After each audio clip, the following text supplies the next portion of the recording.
Yo, what's up? It's your boy Currency 365. Hope you guys are doing well. Legends never die, they stay in our hearts. If you want to support us, click the like button, subscribe to the channel, and also you can come down here and hit the join button under the video or in our channel section. And you can also join our Patreon, patreon.com/currency365.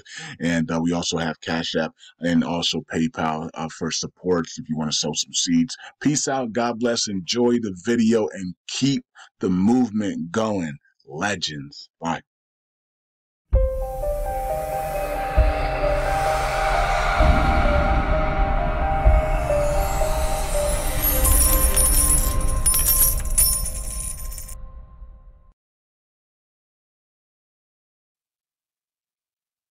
Sure thing. What's up, Alex? Thank you for having us back, us being Bad Idea. My name is Shane, and I am not the dev. I am not the guy that runs the project. I'm just a member of the DAO who happens to have the keys to X, and I do the speaking. So hi, thanks for having me. Now, Bad Idea is an acronym, BAD, standing for Blockchain, AI, and Decentralized Autonomous Organization. So we're doing those three things simultaneously. And it's the DAO part that brings me here, that gives me the keys. I'm a community member who has been, for better or worse, chosen to come up and speak because I know about the product and that's my strong point. So what is the intersection of blockchain, humanity, and AI?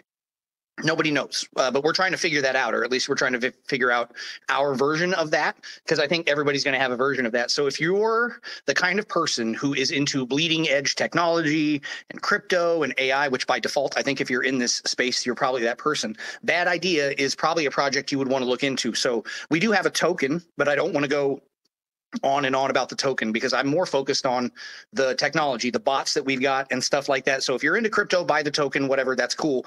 But the AI stuff that we're here to talk about today is actually what fascinates me personally. I got into Bad Idea because of the AI part. Tokens are cool. We all trade crypto, but I wanted to know more about how AI worked. I was already using ChatGPT. I was already wondering how AI trading was going to change things.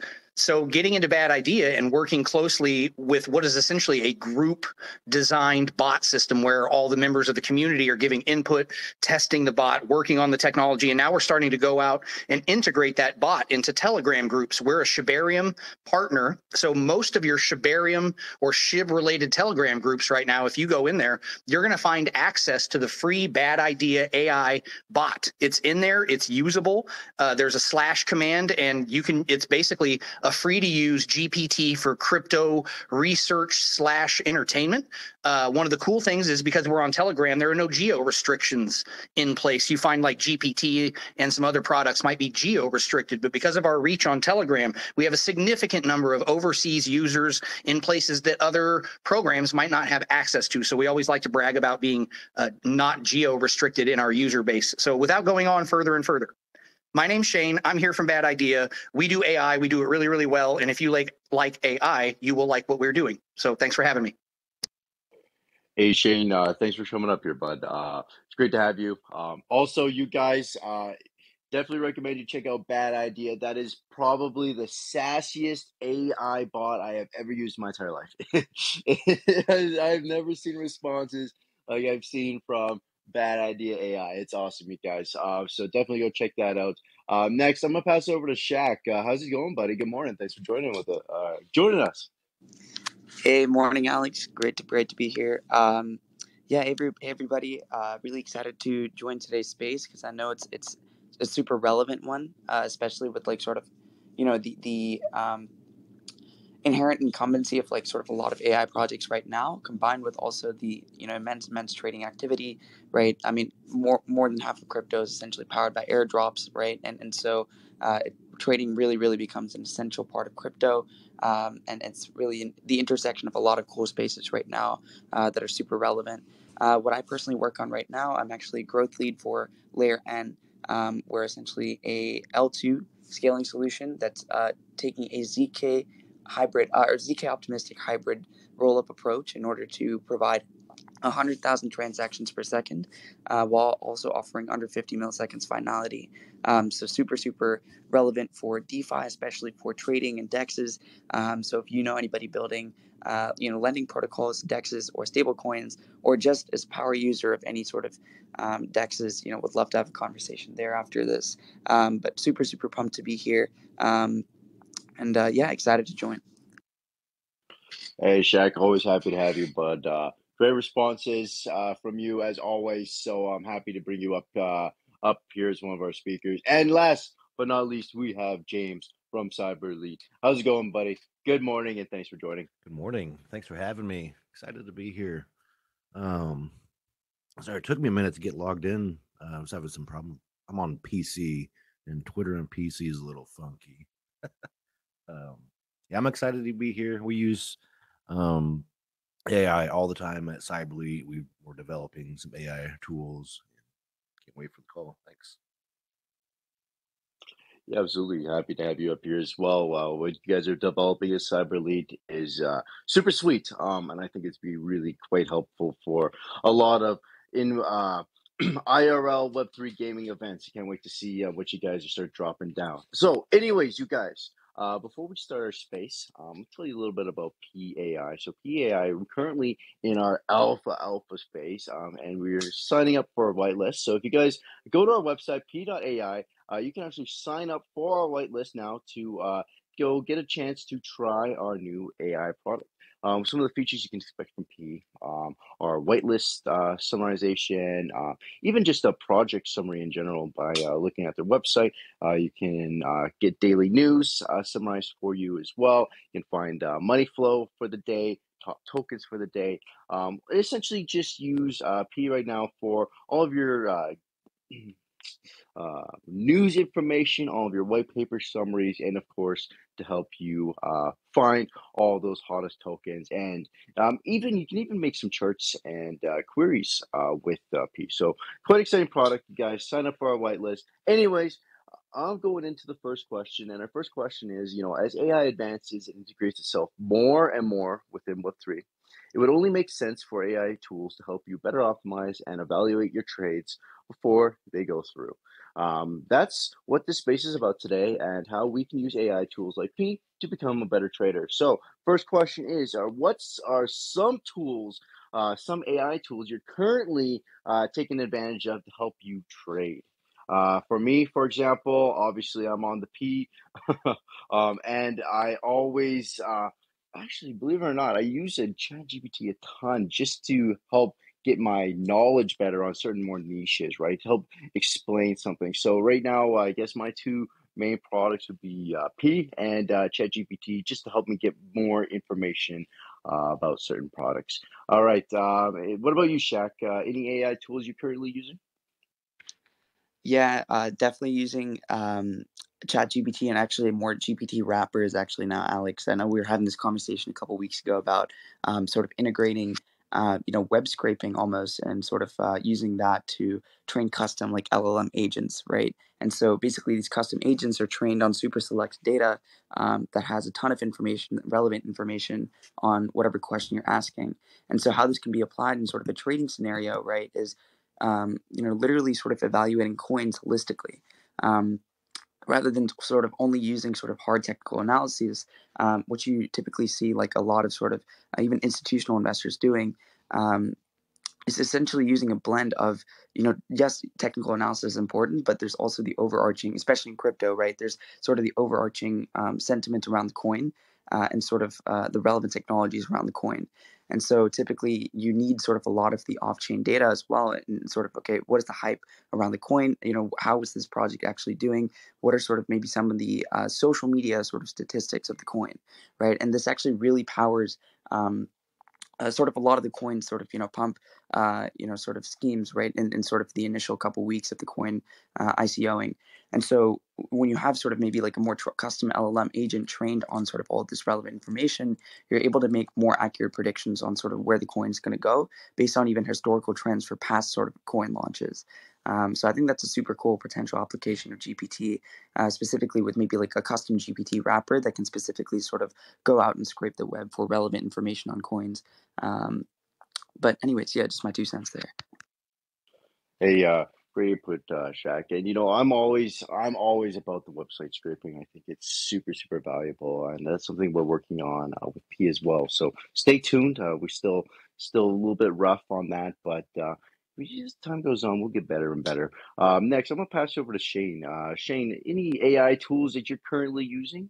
Maybe Bad Idea, for example. Well, you know what's funny is I was going to lay off the shilling for Bad Idea, but he just opened the door because the agents thing we were talking about, I would say the same thing because we had that conversation last week specifically about our agents and agent prompting. And I do still use that. And I know we are teaching a community of holders also how to do that. So that's fun teaching people that. But I was also going to talk about non-bad related things. I think there's a lot to be used. And Shaq was kind of saying this, but he's saying it. I'm going to make it real simple to understand. There's a lot of shit on charts that I don't understand and cool tools that I'm never going to know how to use. And AI is making things like Fibonacci sequences and retracement patterns and cup and handles and all the stuff that like I might read about and be like, oh, yes, I recognize these words. Now it is handing me those pieces of information in a way that I can digest them. I love using prompts and asking it like, hey, here's a bunch of data. Could you explain this like I'm 7.5 years old? You know, give this to me in a way that maybe I could make more sense of it, because it does two things. One, it gives me the information I need right away without me having to wait on somebody. And two, and it saves me from going to somebody and admitting that I'm an idiot, or at least that I'm ignorant, because I used to just have to ask my friends.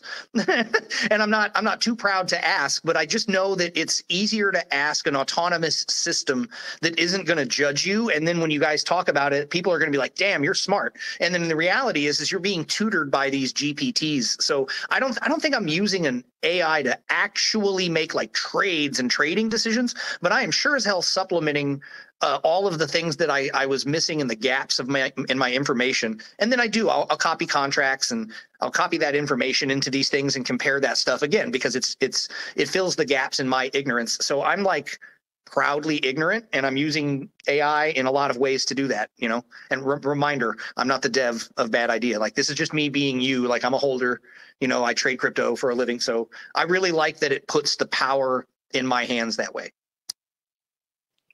Amen, dude. Amen. That was great. So, guys, moving on to our second question here. You know, I'm curious about, what are some ways that AI can just make you more efficient in Web3? Right. So, for example, like with P, we can do, like I mentioned earlier, we can do that white paper summary. God, it takes so much of my time when I'm looking into new projects. I'm sure if you're in the crypto scene, you're looking at new projects every day, something new to invest in, or just keep on your radar, and just going through white papers day after day through project and project. Geez, takes forever, man. Holy smokes! So, always about utilizing AI just to help me with just saving some time on the white paper, or even just finding the daily news. So those are some of the ways that I use AI to be more efficient in Web3. Curious about your guys' thoughts, and passing it back over to Shaq. Yeah, some great points actually by Bad Ideas last round. I think that's another excellent use of sort of ChatGPT as like sort of a tool in order to almost like triple and quadruple your productivity in the space, right? Like, especially in a space where there's so much like sort of new technology constantly being bombarded. There's like 20 different ZK projects that start up every year, it feels like right now, or sorry, every day, right? It feels like right now. And so in order to learn about like all of those projects, like Alex, you're absolutely right. I mean, it takes forever in order to actually go through and meticulously read like the white paper, right? And especially like when you're trying to like only view sort of the surface level information. Unfortunately, a lot of time you just don't find that literature on their docs. Like, the docs are kind of not built out yet, and so it becomes immensely important, right? Like, especially when you're trying to like you're not really like trying to learn as much about the project as possible. You're trying to scan for the best possible investment.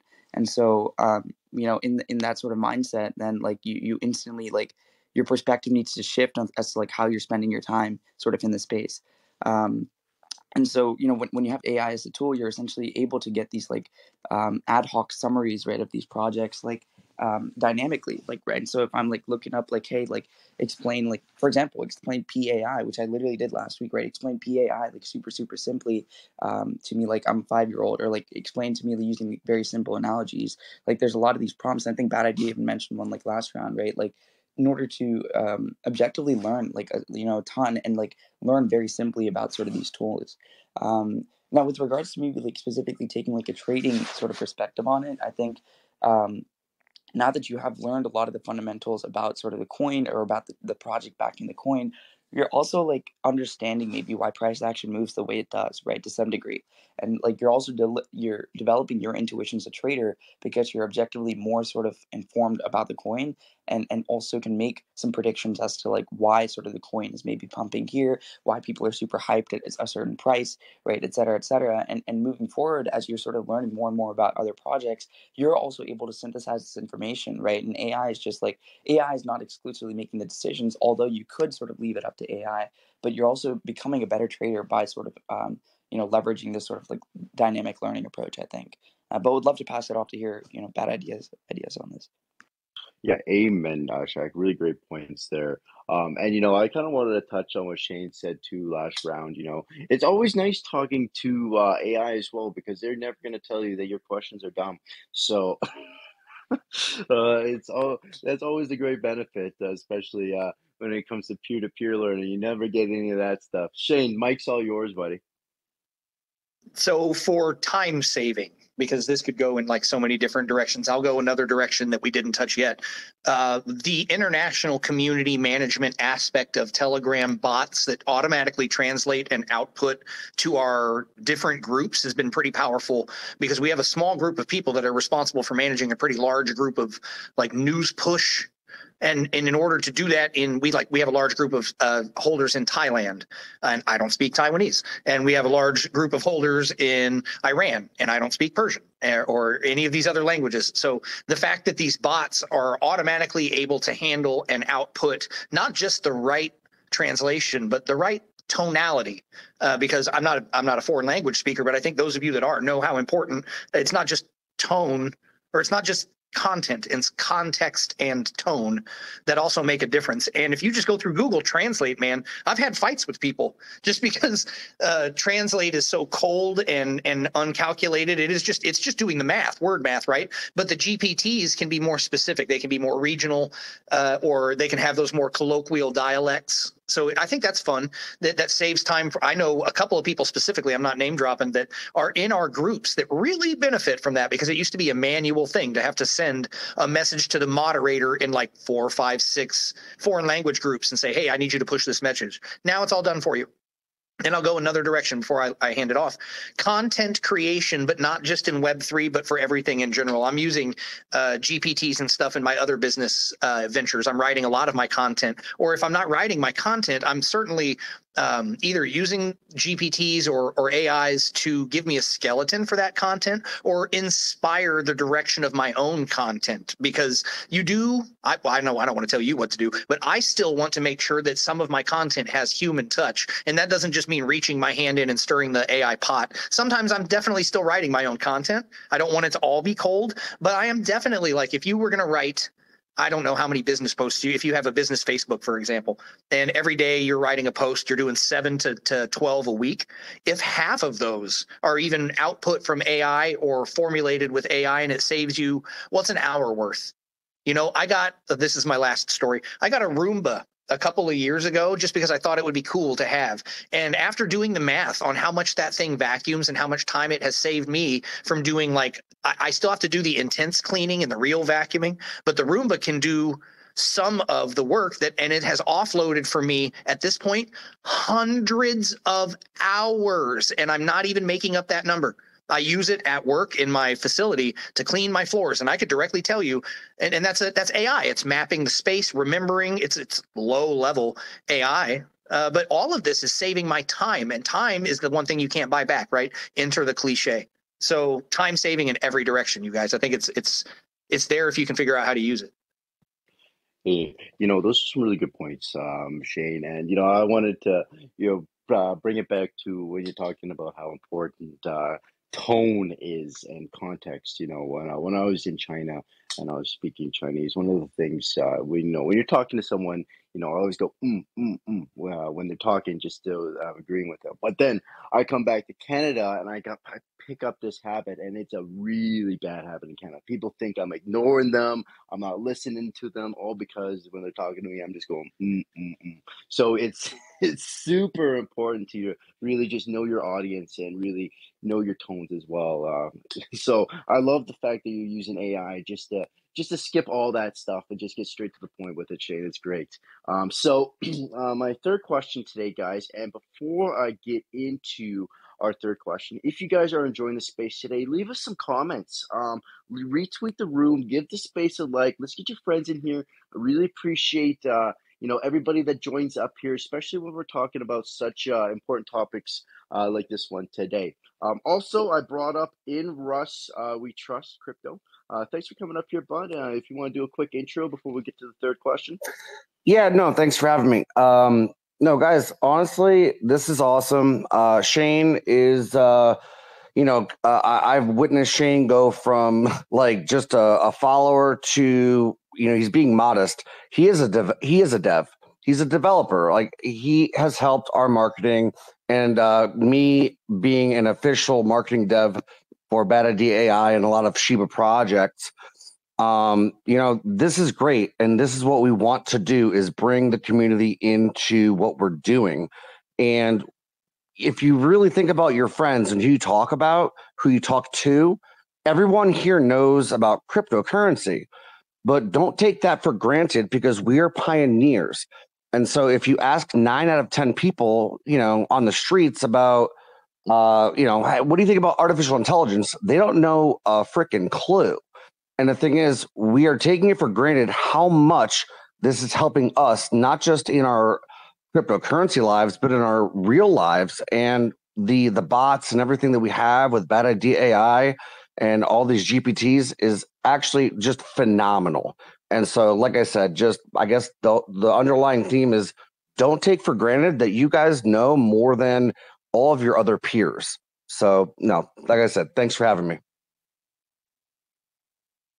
Hey, Russ, thanks for coming up, bud. Appreciate the kind words. It's always nice to hear, buddy. So my third question, you guys, and this one's a little bit more focused on the security side of things, but is, how can we use AI or LLMs to detect malicious, bad actors in Web3? James, I think, you might have some great insight on this, since you are making anti-cheat code here, or anti-cheat AI. So maybe I'll just pass this to you. Maybe you can help shed some light on how we can use AI or MLM or LLMs to detect malicious and bad actors in Web3. Yeah, thank you. It's for most of it's pretty simple. And that's because what the AI is going to do is put these actors into profiles. So it's going to build, profiles of what a scammer is. Is it a scammer that calls old people in America, trying to rob them out of their 401k? Or is this a scammer online that's trying to get you to click bad links so they can basically take your computer and mine your information, all your data? What kind of scammer is it? And we're going to build that profile around it. That's gonna be the first major thing that helps detect bad actors. And over time, the actors, of course, will get better at not being detected, but of course, so will our AI and our LLMs. I'm really excited to see. I'm really excited to see AI actually help in a way that's going to protect our retired people in America from being robbed.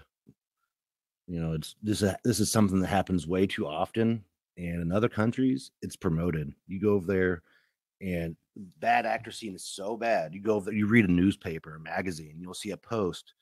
Hey, scam Americans, scam old Americans. This is how you do it. We paid $20 an hour to do that, and it's getting out of hand. And AI is going to help us. It's a super weapon that we have.